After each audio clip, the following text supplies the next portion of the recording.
r/Scara Stories. Hosted by you/Superfan1. The Heat Suck, the Grand Finale. Part 1. Well, considering I'm still alive, I'd say so. I reply, rubbing the residual sleep out of my eyes. A peek out the window revealed the early light of dawn cresting the horizon. It appears I had been out the whole night. Well, that bullet wasn't meant to kill you. Just incapacitate you for a little bit. Like that makes any of this any better? You still shot me. Benny sighed heavily on the other end of the line, clearly disappointed in me. I've been hunting for a lot longer than you've been alive, kid. Although they're pretty rare, I know what a living hybrid looks like. Shit, man. I replied. I thought I hit it pretty well. What gave me away? You said Marcy kept you as a blood bag, right? To feed off of. But when I tested you, there were no bruises on your wrists or ankles from being bound and tied up. Your neck had no puncture wounds and you sure as hell aren't anemic, weak, or frail looking. In fact, you took down that vamp quite easily for someone who has supposedly been drained of blood regularly for the past few days. I shrugged my shoulders as I plopped my ass on one of the firm twin beds, letting a bout of nausea pass as my body healed itself. I inspected the tacky designs on the fabric with my thumb and forefinger. Oh, thanks. Now I know for next time. Benny chuckled to himself over the phone. There will be no next time, Danny. Cut the shit, Benny, I quit back seriously, growing tired of this tennis match of bantering back and forth. Where are they? Beck and Jessica? I swear to God if you touched a single hair on either of their heads. Relax. They're alive. For now. All you have to do is something for me to get them back. Come on, Benny, you trained me, taught me everything I needed to know. I really don't want to kill you, but we both know one of us isn't making it out of this alive. So, what are you planning? Danny, you know I don't want to do this either, but you're not yourself anymore. You've changed. You're a monster. An immortal one at that. A moment of silence passed as I sat there in stunned silence. Me? Immortal? Unable to die, immortal? Guess you learn something new every day. Wait, that's why I didn't die from that headshot? Benny sighs, now you're getting it. I can't exactly kill you, but what I can do is chop your body up into a million tiny little pieces and spread your parts all across the world. I sat there processing that information, waiting for him to continue. I know you know where the rest of the vampires in the nest are. I'll send you a location and you'll bring them there, to me. Contact the alpha of the wolves that bit you and lead that pack here as well. Might as well kill two birds with one stone here and rid this entire town of supernatural creatures like you. My phone vibrated as Benny sent a text message. It was a pinned location, an abandoned warehouse at the edge of town. And you'll have an army of hunters waiting to massacre us there, right? I asked as I put the phone back up to my ear. Danny, don't be coy, you already know the answer to that. I did, I was right. Before I do anything, I want proof of life. Give them the phone. Fair enough, Benny chuckled. Some rustling noises came from the other end of the line. Danny, don't do it. Run, Savior. Beck's voice rang out panically. Benny's voice returns, there's one. Danny. Jess's whisper of a voice pleaded breathlessly. There's the other. I'll give you two, let's say. Noon? That's 4 hours to get all your affairs in order. A good amount of time, no? The prick was smart, choosing midday, the time when a vampire would be at its weakest, to have everything go down. Alright, if it's a war you want, it's a war you'll get. See you at noon, Benny, I said before ending the call. Of course I knew where the other vampires were, I had been at the location just the day before. Although we hadn't run into them, I knew the others were at the safe house. Context clues are everything. The whole fridge full of blood bags, the abandoned coats and shoes that littered the entryway and hallways. The massive building in and of itself. Why have a big-ass building to only house like 4 vampires of your nest? It's actually a smart tactic to break up your nest into 2 locations. That way if one gets ambushed by hunters, the other half can be on standby and be defense. I remembered the directions back to the safe house and ordered an Uber to take me down the street from it. Sophia was her name, my driver. She was really sweet and kind, provided free water and a charging station for my phone, as well as played the music I requested. I gave her a 5-star rating before taking a quick snack. And her car. To be fair though, her confusion was warranted when I ended the ride early and gave her the rating. Sorry Sophia, but you were delicious. I'd recognize Ashton's black 2018 Nissan Altima anywhere, even if I briefly passed it driving down the road to my destination. The Paloma University and Sigma Theta Beta stickers on the back window were always a dead giveaway. He also had a paw print sticker on the lower right of the window as well. Very discreet, Ashton, very discreet. There were also a few other cars that hadn't been there yesterday littered against the desolate street as I drove up to the safe house. I squinted my eyes against the rising morning sun, shielding my eyes with my forearm, as I got out of the stolen vehicle and approached the building. The front door had been left slightly ajar. It was pretty easy to find Ashton and the rest of the pack, although the reason as to why they were there had yet to dawn on me. All I had to do was follow the sound of animalistic snarls, growls, and general carnage emanating from the center of the building. One would think that with all the gruesome and gory sounds, I'd be inhaling the intoxicatingly mouth-watering scent of guts and gore, but one would be wrong. I would soon find out the answer as to why that was when I came upon a room that was eerily similar to the room I was tortured in.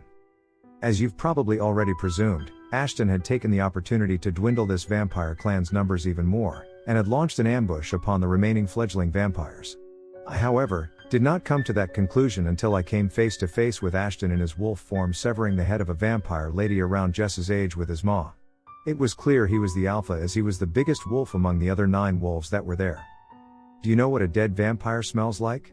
Contrary to what one would think, it's actually this heavy ashy, musty, and somewhat moldy smell. Not very pleasant at all. The intense smell caused what could only be described as an asthma-adjacent reaction as I started to cough violently, trying to get the unpleasant smoky smell out of my lungs. I guess enhanced supernatural smell does have its downsides after all. The giant black and brown wolf, who I'm mostly sure was Ashton, I'd never seen his wolf form before this point, but he had his scent, halted in his feast of dead undead and looked up at me suspiciously. I hacked some more, almost coughing up a lung it seemed, as I gave a 2-finger salute to the wolf and his buddies. Some had started to growl at me while others went back to the carnage, all the while the big kahuna locked eyes with me. It didn't take me long to analyze the room and see no vampires were alive in sight. All of their heads had been chewed off. Ah shit. The sound of more skin and bones crunching and tearing filled the room, although this one resonated a bit differently in my ear canals as Ashton shifted back to his human form. Danny? What are you doing here? I thought you'd be dead by now. The stark-naked, well-built man asked as he wiped some blood away from his mouth with his arm. I just pressed my lips into a thin line and shrugged my shoulders. Oh, I see now. You were never going to die, were you? You're a living hybrid. Yup. I responded with a pop on the P as I rolled on the balls of my feet awkwardly. I tried my best to avert my gaze from his manly parts. Mind putting on some pants? Ashton blushed as he realized he was naked, but to be totally fair, it's not like he hadn't seen my bare ass just a few days earlier. He noticed my gaze subconsciously scanning around the gore-filled room. He still didn't clothe himself. Oh, sorry. About them. You're not mad, are you? I shook my head. Nah, not really. It actually lessens my burdens, but I'm guessing you caught wind of the hunters and came here to finish the job? What can I say? I saw an opportunity and I took it. I held out my hand for a fist bump. Mad respect, dude. Ashton happily bumped it back. What brings you back here anyway? When I heard you and your friends got sucked up into all that mess, I thought you'd be dead. He asked as he led me out of the room. I found I could breathe much easier out in the hallway. I had no idea how Benny knew that hybrids were supposed to be immortal, and I also had no idea how much information Ashton was aware of about hybrids, so I decided to keep that little tidbit to myself. Got lucky, I guess, I said, brushing it off. Listen, that doesn't really matter right now. Marcy is dead. Figured, Ashton said as he gestured to me being by myself. She would have been with you if she weren't, and I'd say half my pack would be fighting for their lives at this moment if she was here. I remembered all the times she complained about her council and the newbies. Well, she didn't really seem to like the new members all that much, so that's debatable. She tortured the hell out of me just for shits and giggles. Don't get it twisted, Danny. I know you're new to this and all, but her clan is still her clan. She was the sire and would have done anything to protect them. Alright, geez. Sorry. Ashton just huffed at me. What does Marcy being dead have to do with you being here anyway? Why aren't you riding into the sunset somewhere with your vampire pals? That's the problem. I explained. The hunter that ambushed the nest. After he killed Marcy and we were trying to escape, he got a hold of my friends. He's holding them hostage in exchange for me bringing the rest of the clan to him. He's trying to eradicate the whole nest. I came here to get them, but obviously you got here first. What are you going to do now if you can't bring him the rest of the clan? Ashton asked as he crossed his arms into his chest. I let out a heavy sigh. I need your help. He wants me there by noon. Ashton began to shake his head. No. Nuh-uh. Now way. It's obviously a trap. No shit, Sherlock. He's bound to be waiting with a few more of his hunting buddies to take out some vampires, who by the way, would be at their weakest and easier to defeat. Then after that they'll kill my friends and then me, but what they won't be expecting is me to show up with a whole pack of werewolves by my side. And come on, I'm a hybrid, that's got to count for something at least. So what you're saying is, he began after taking a moment to think things over, you want to trap them in the trap they set up for you. Yes. We get my friends back and take out the hunters. Everybody then lives happily ever after and my friends and I'll leave you alone, never to be seen again. This is such a glaringly obvious setup. Ashton annoyingly reiterated. Yes, we've established that already. And who do you think they'll come after next once they're done with the vampires? I don't know about you, but unless there's a shroud of ghouls or something posted up somewhere else in this miserable little town, it seems your pack is their next target. So are you going to help me out or not? Ashton took a second to look the situation over again. He then turned around and headed back into the crusty dusty ass smelling room. Alright boys, hurry up and finish things up here. We've got some hunters to kill. I checked the time on my phone as I followed the way's directions. I was going to have to get me one of these neat little phone mounts for Jess's car once this was all over.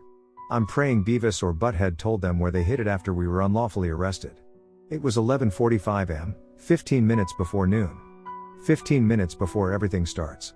As I clicked my signal to turn down the street, I looked in my rear view mirror at Ashton's car following behind me, and behind his, 2 cars filled with his pack members. I pulled over and waited for the crusade to do the same. The abandoned warehouse down the street was just sitting there, taunting me. My friends are in there, counting on me to save them. Alright, can you run us through this again? The boy with sandy brown hair asked me after we all gathered into a collective circle. I learned his name was Kevin. I don't really know what the situation is going to look like in there to be honest. But here's what I do know, there's going to be a lot of hunters in there, I said calmly. The unease grew amongst the young wolves as I didn't really have a solid plan here. All I really knew was Benny and his hunting style. He's not a lone wolf, not an idiot, he's always got a team with him. Typically there's Laura, his lore expert, then Max who's on weapons, and finally Benny, the leader. The 3 of them, although small, make a pretty efficient and deadly team. So there's those 3 I gotta look out for. Benny is kind of infamous in the hunting community as well, given his prison record, so he knows a lot of people he could call in for backup. We could be outnumbered here, even with Ashton's pack of 9 and with me that makes 10. 12 if I can free Beck and Jessica in time. What I can do is stalk my way up to the building and try to listen for heartbeats. Obviously my friends don't have them but the hunters will. This way we can kind of gauge how many we're going up against. Sure we outpower them in strength and agility, but they've got our kryptonite melted into deadly weapons, so just remember to be careful. Remember to wait for my signal. Ashton cut in, fixing a backpack strap around his shoulder. I'll be going in with him to show them this. The rest of the pack nodded as he held up the bag. We'll be shifting out here so that way 1, we aren't at our most vulnerable positions in there when things get tough, and 2, in the remote chance that one of them survives, they won't be able to find us in our human forms. What if they've got a sniper? A tall, tan-skinned pack member asked suddenly. I trust you and your wolf will be able to sense them long before they even catch a glimpse of you. Ashton answered. I trust in each and every one of you. We'll make it through this fight together, as a pack. It's us or them, and it sure as hell isn't going to be us. The other pack members nodded their heads in solidarity and some even chest pumped as they hyped themselves up. Some of them looked like they were ready to howl. I didn't want to ruin the inspirational moment, but I already knew not everybody would be making it out of this fight. Alright, we got 10 minutes until noon. I announced after checking my phone again. The boys started to take their clothes off as they prepared to shift, Ashton leading them. He gave me an affirming nod, trying to assure me. I walked away to take a break but mostly so I wouldn't vomit up Sophia. Despite everything that's happened, I still can't deal with bodily gore, but I will say it isn't as bad as it was before all this happened. Truth be told though, I was uneasy. I didn't have a full grasp on my hybrid powers and I was leading someone who I could almost call a friend into a massacre. All of this was my fault and now some of them would die because of me. I should have just killed Benny when I had the chance. Soon enough 12 p.m. sharp came around the corner and I walked through the rusted main entrance to the warehouse. My initial recon revealed about 15 heartbeats, so we were severely outnumbered here by 5 hunters at most. Great, they have more manpower than us, the high ground, and the upper hand. The scale was definitely not tipping in my favor. I stalked down the hallway with Ashton following me close behind in his wolf form. It was hot, dusty, and the air was stale. There were spray-painted arrows leading us to our doom. We eventually came into a giant room with semi-emptied storage shelves and a broken-down conveyor belt. Being held at gunpoint by Max and Laura in silver cuffs were my terrified-looking girlfriend and best friend. Both of their eyes were red as they hissed and bared their fangs defensively. Their eyes lit up when they noticed me enter the room. Max, Laura. I nodded my head in their direction. Their once friendly faces were filled with disgusted scowls. You always were punctual, Benny said as he emerged from behind a shelf, holding a semi-automatic rifle, brandishing a sling of silver bullets over his shoulder and a machete on his leg. You said to be here at noon. It's noon. Where's everyone else? In position. You know, Danny, I could be asking you the very same question there, bud. Where are the rest of your associates I asked you to bring? Benny quipped back. In position. I mocked. Oh, but one small change of plans. I whistled behind me as I brought my hands up. Benny had pointed his rifle up at me. A second later, the sound of a set of paws making their way down the hallway echoed through the building and Ashton emerged, carrying the backpack. What's this? Laura asked, gesturing to the bag. Just a boy and his dog. I replied nonchalantly. Ashton looked up at me and growled. I whistled and Ashton threw the bag on the floor where it slid in Benny's direction. Go on, open it. Benny cautiously made his way to the bag where he hesitantly opened its contents. With a stone-faced look, he pulled out one of the partially eaten vampire heads from the safe house.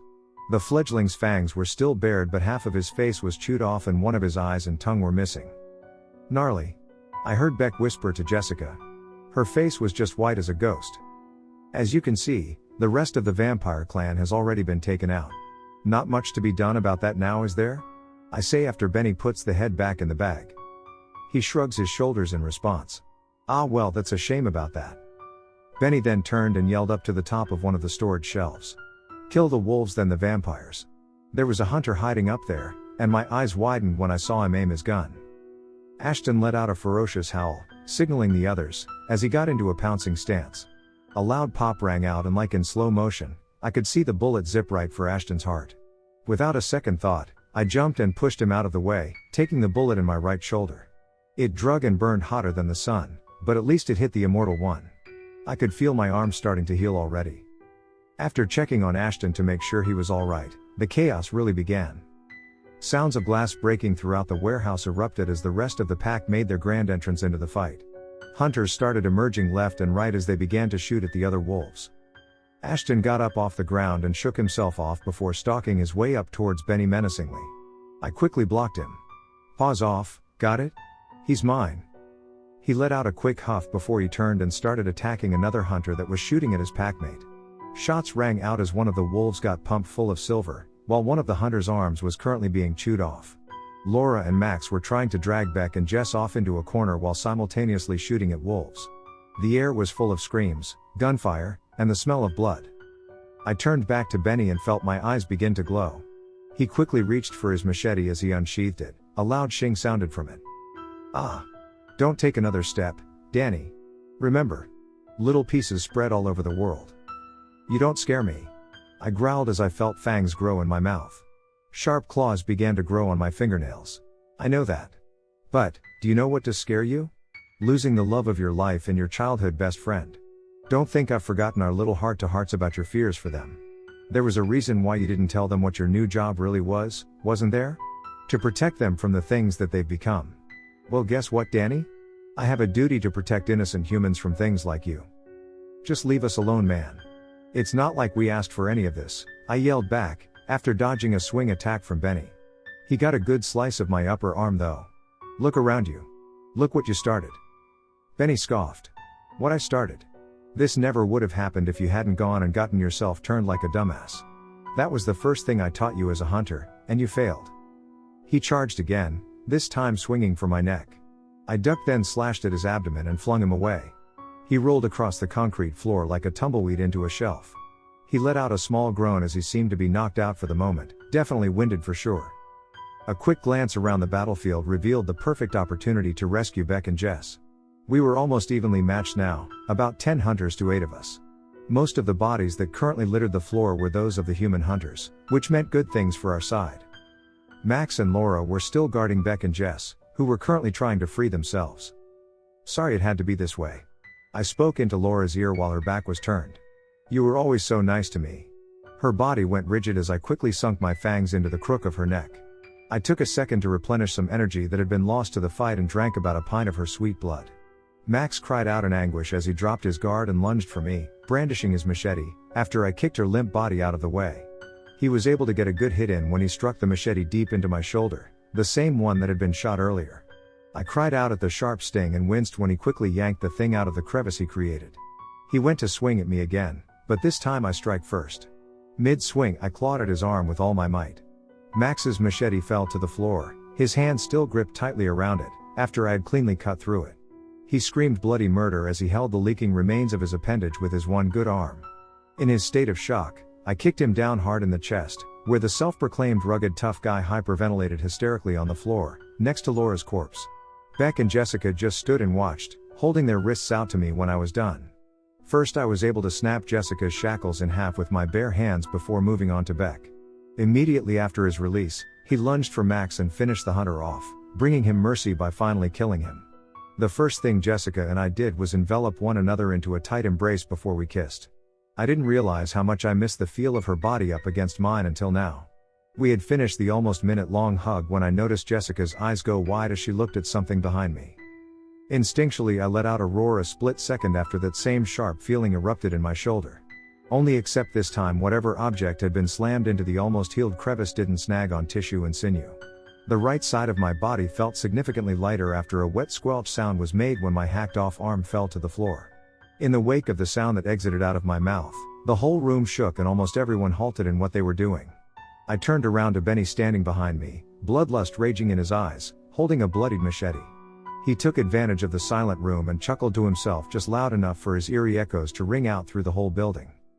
It took me a second to register what happened, but I started to get a grasp on things when Beck ran up to Jess and I. I almost puked when I looked down at my appendage sitting there on the floor. For some reason I was fine when it came to Max's forearm, but my own? No bueno. Jesus Christ. Danny, are you good? Beck asked as his eyes darted from my arm on the floor to the side of my torso where it was supposed to be attached. Is that my arm? I asked, gagging. Yes, dear. It is, Jessica said as she started to rub my remaining arm gently. Oh my God. Oh my God. Oh my God. I started screaming. That's my AMR. Jessica screamed and I lurched back. I looked to her frightened face as she pointed to the ground. Look. It's moving. My eyes dart to my detached limb as I see the muscles in my arm twitch as my fingers move. I tell my brain to clench and unclench my right fist and shockingly the limb on the ground complies as it normally would if it were attached. I gag again in disgust. Yup. It's moving. Why is it moving? I gag some more, my eyes beginning to water as I resist the urge to throw up. Maybe the nerves are still connected? Beck butt in, trying to help. Bless his heart. It's completely severed. I yell back.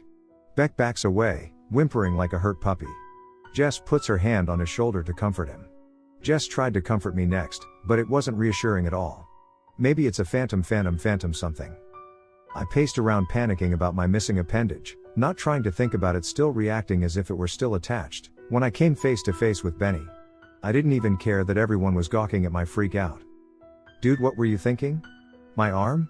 Out of everything else you could have done, you go for my arm? What are you getting upset at me for? He quipped back defensively. Are you serious? You cut off my damn arm. Well, you cut off Max's arm. What's the difference between you and him that makes it okay for you to sever his arm off but that it can't be done to you? Beck whispered in my ear, he's got a point there, Danny. I gently knocked Beck back with my shoulder.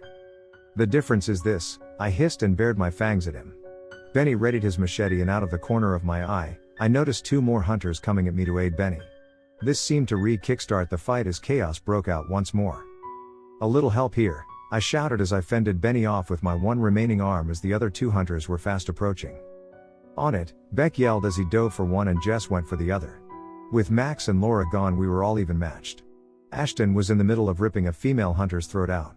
A few gunshots rang out as the sniper from the beginning tried to shoot at the remaining wolves. Ready to lose your other arm, Sonny? Benny swung at me but I dodged. I returned the attack and swung for his face, slashing him in the cheek. Droplets of blood splattered on the ground as blood started gushing down his face. Due to my unequal equilibrium, it took me a second to stabilize myself after my attack. He took advantage of this and returned the favor from earlier, kicking in the chest and knocking my ass to the floor. I bit my tongue as the back of my head smashed against the floor.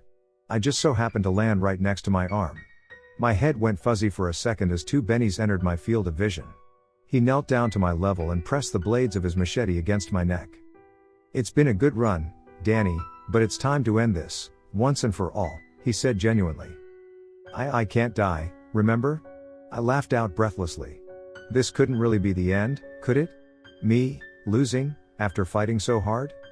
"You're right. You'll feel every part of you being dismantled atom by atom, spread apart from yourself as I scatter bits and pieces of you around the world." "But that sounds so nice though." I cracked back, sarcastically. "I'm sorry, Danny," Benny said, closing his eyes as he lifted the machete high in the air. I braced myself and closed my eyes tight. Suddenly, an intense electrical shock traveled down my spine as immense pain radiated from my shoulder. I screamed out loud and crunched up into the fetal position. Peeking my open, I found my once detached arm, reattaching itself. I must have fell so close that it started to heal and reattach itself, but man did it hurt. My loud scream startled Benny into dropping his machete. In no time, my right arm was back on, like it had never been cut off at all, the only reminder being a stiff feeling and uncomfortable soreness in my shoulder. I rolled my shoulder before standing back up, feeling all kinds of renewed. Benny was talking slow, cautious, steps back as he looked between me and his weapon. "I'm sorry too." I lunged for Benny as I whined my right hand back, summoning my claws. The final look in Benny's crystal blue eyes was a mixture of fear and shock as I used the edges of my nails and my raw strength to completely tear his head off. His head rolled off and eventually landed at Ashton's paws. He just kicked the thing away. After taking a second to process what I'd just done, I took a minute to take in the carnage around me. There was blood, bullets, and bodies everywhere. But the only people left standing were Beck, Jess, and myself. Including Ashton, there were 5 wolves left from the mine that originally came in. 0 hunters were left from the 15 that the fight started out with. We won. We were safe. The fight was over. Or so I thought. Posted by you/Superfan1. The Heat Suck, the Grand Finale. Part 2. The 3 of us had shared a celebratory/reunion group hug and jumped up and down giddily like school children. Then Jess and I had just finished a long, intense, and passionate kiss, when Ashton, now back in his human form, walked up to me. I flashed him a victorious smile, but he unfortunately did not share the same expression as me. He was pissed. A sharp sting exploded on my cheek as Ashton slapped me hard in the face. He probably broke one of my vertebrae if I'm being honest. "What the hell was that, huh, Danny? You're a fucking hunter?" "Listen, Ashton, I'm sorry I lied to you." I pushed Beck and Jessica behind me protectively. "Sorry doesn't even begin to cut it. Half of my pack is dead. This whole thing was a setup." "It was, and again, I'm sorry. I admitted. But I needed you. I needed your help. What you needed was a distraction so you could free your friends, and you used me and my pack to do it. All of this, everything, has been to the benefit of you, Danny, and no one else." "Hey, that's not true," Jessica said, taking to my defense. Ashton's eyes lit up like a Christmas tree and he growled sinisterly at my girlfriend. Jessica's eyes grew a deep red as she hissed back, matching his energy. "I'm going to marry that woman someday." I pushed her back though. I honestly had nothing to say about the situation. Ashton was right, I used him to get to what I needed. I'm a pretty shitty excuse for an almost friend. I trusted you, but you broke it. Shattered it into a million tiny pieces. Since the very beginning I've been nothing but nice to you, Danny, trying my best to help you. And this is how you repay me? By endangering not only my pack's life but my own? What you've done is. It's utterly unforgivable. My heart sank into the bottom of my stomach. I was really starting to like the guy, and his current disdain towards me was breaking my heart. There was a definite potential bromance brewing between us. "Ashton, we just finished fighting. I don't want to fight you too." I sigh. "Just let us be on our merry way and we never have to see each other again. Just let my friends and I leave. Nobody else has to die here today. It's too late for that, now. 4 of my brothers are dead because of you. I can't let you leave here. You've caused too much damage." Ashton glared at me as his eyes glowed an astonishing yellow as he began to turn back into a wolf. Suddenly growls filled the room as the remaining wolves had encircled us and were currently stalking their way closer to us. Ashton joined in when he finished, leading the pack as an alpha does. "Well, you asked for it then. I tried to give you an out." Beck grabbed one of my hands while Jess grabbed the other.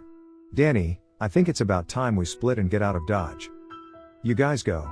This is between me and them," I shouted once the pack of wolves pounced. I quickly pushed Beck and Jess out of the way as 5 wolves started piling on top of and attacking me. It all happened so fast. I was pinned to the ground in seconds as sharp teeth started digging into my skin. Skin and muscle were torn off my arms and legs as a couple wolves started ripping out my intestines. I screamed out in pain as my body was being eaten and torn to shreds. I may have been immortal, but surely I would die if I was reduced to nothing but bones and bloodied mist. I heard Jessica and Beck's worried screams as they tried to pry the wolves off of me, but nothing they seemed to do worked. Ashton made his way to my neck, and before I knew it he had torn it out. All sound faded and my vision went black then. I ended up back in that vast abyss from before, flashes of the hybrid me standing there with a devilish smile on his face.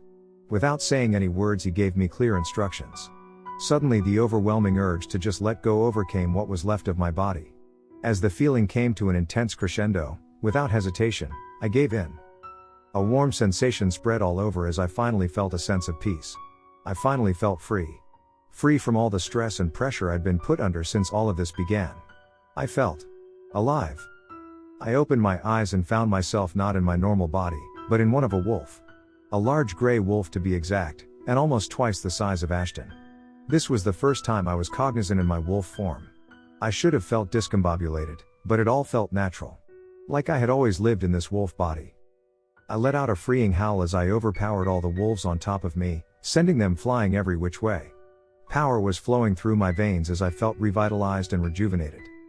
Taking advantage of the stunned wolves, Jess and Beck lunged for a wolf of their own to fight and help thin out the herd, leaving me with Ashton and 2 other wolves. I growled and spurred the 3 of them on. One by one they snapped at me with their fangs and slashed at me. When I'd push one wolf off of me, another would jump right back on me in place of the previous one. At one point I found myself on top of one of the wolves.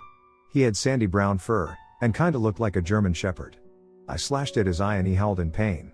I slashed again and ended up slicing his throat. My snout then went for his chest where I proceeded to rip the wolf's heart out. I spat it out across the floor where it landed in front of Ashton. Ashton roared out in anger as the other remaining wolf lunged at me again.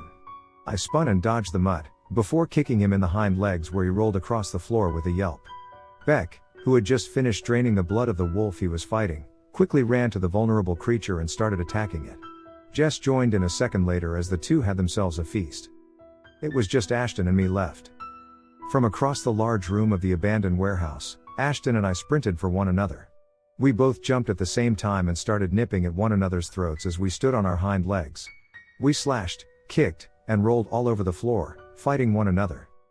The whole thing felt like a contrast to how we first met. Sure, Ashton had ambushed me and bit me against my will, but his intention was to help save my life, but no, here he was trying to end it. Look at how far it's gone to get to this point. Just like the first wolf, I found myself on top of Ashton, in contrast to how he had me pinned earlier. I took a second to look into his eyes as he struggled to try and gain the upper hand on me once more. He looked desperate, sad, and angry. We both knew it was just him left then, the rest of his pack was gone. Ashton was a lone wolf now. Just like he had done to me, I brought my muzzle down to his throat. I inhaled deeply as the defeat wafted off of his body. I then unhinged my maw and began ripping his throat out. In less than a minute of me ferociously biting, I had reached bone. A minute after that, Ashton's wolf head had been completely chewed off of his body. Panting heavily, I shook all the blood and gore that had matted to my fur during the battle. I slowly walked up to Beck and Jess, who had just finished cleaning themselves off. They both knelt on the ground and began to pet me and oogle over my wolf form like I was some puppy. I just laid down and curled myself up into a ball. They sat there for a minute as they comforted me. Before I knew it, I had shifted back into my human form, which was much more tolerable than initially shifting into my work form. "Let's get out of here," were the first words that left my mouth. "Please," Beck pleaded in agreement. Jess handed me a set of clothes she had stripped off someone's body, and I happily put the clothing on as a cold draft wafted in from somewhere. I was really weak after everything, so Beck and Jess ended up helping me. They also helped lift me up to my feet and they walked me out while I clung onto their shoulders. My whole body was sore and exhausted from being torn apart and put back together multiple times in one day. Weekly I say, I love you guys. Thank you so much. Love you today, babe, Jessica said as she leaned her head on my shoulder. Beck poked my side, like you'd ever get rid of us. The three of us stopped to bring a hand over our eyes once we finally left the hellhole of the warehouse.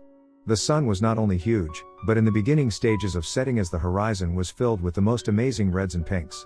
When we were done taking in the sight, I pointed to the direction of where I had parked the car. Do either of you knuckleheads know where my car went? Danny, please tell me you drove it here. Jessica asked, thinking fondly of her car. Nope. Beck replied. I don't know where it is, yet another mystery to solve in this saga of event. How'd you get here then, hon? Whose car are you driving?